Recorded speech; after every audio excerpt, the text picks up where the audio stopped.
Bonjour à tous, c'est Jonas Croissant, docteur en ingénierie chimique et éditeur en chef de connaîtrepourvivre.com, site chrétien d'enseignement.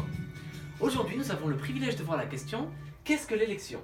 Et vous aurez la réponse biblique en 2 minutes. L'élection est le choix souverain de Dieu de certains individus, et ces individus seuls seront sauvés par Jésus-Christ. En lui, en Christ, Dieu nous a élus avant la fondation du monde, afin que nous soyons irrépréhensibles, que nous soyons dans sa présence, que nous soyons sauvés. Il nous a prédestinés dans son amour, selon le bon plaisir de sa volonté. L'élection et la prédestination dépendent seulement de la volonté de Dieu. Dieu opère toutes choses suivant la résolution de son conseil, le conseil de sa volonté. C'est très clair. L'élection est partout dans la Bible. Israël a été élu, les anges élus, nous lisons en 1 Timothée 5,21, l'église des élus, mon fils est élu. Personne ne peut se tenir irrépréhensible devant Dieu au paradis sans l'élection. C'est l'œuvre du Seigneur. Il est ensuite écrit « Ce n'est pas vous qui m'avez choisi, c'est moi qui vous ai choisi, dit Jésus-Christ. Et je vous ai établi afin que vous portiez du fruit et que votre fruit demeure. » Ce n'est pas nous qui choisissons Dieu et Dieu réagit à notre choix. L'élection par définition est faite par Dieu. C'est lui qui nous a choisis. Et ensuite, nous ayant choisi et régénéré, nous le choisissons. Voici le texte le plus clair sur l'élection. Romains 9, il est question des enfants d'Isaac, Jacob et Ésaü. Et il est dit qu'avant qu'il ne soit né et qu'il n'ait fait ni bien ni mal, afin que le dessein d'élection de Dieu subsistât sans dépendre des œuvres, voyez bien, mais par la seule volonté de celui qui appelle, il a aimé Jacob et haï Ésaü. Il a aimé Jacob par l'élection et l'hyperbole d'aimer moins, de haïr Ésaü.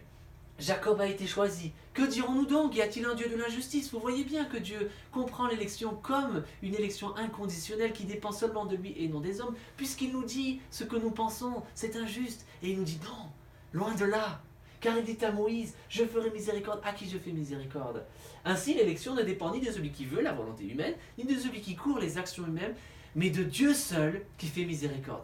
L'élection est inconditionnelle. Elle n'a aucune condition humaine, elle dépend seulement selon le plaisir et la volonté de Dieu. C'est une grâce de Dieu. Et écoutez bien, sans l'élection, personne ne serait sauvé, il n'y aurait aucun salut.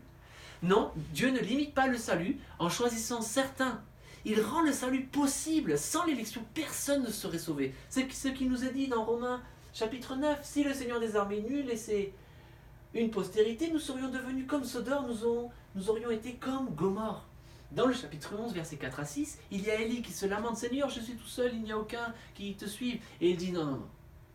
Je me suis réservé 7000 hommes qui n'ont pas plié le genou devant les Baals. Il y a un reste selon l'élection de la grâce, dit le texte.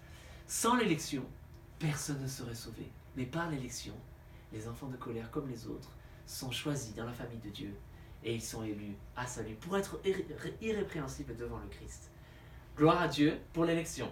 N'oubliez pas de vous abonner à notre page Facebook et notre chaîne YouTube, de visiter notre site connaîtrepourvivre.com et que la grâce du Seigneur Jésus-Christ, l'amour de Dieu et la communion du Saint-Esprit soient avec vous tous.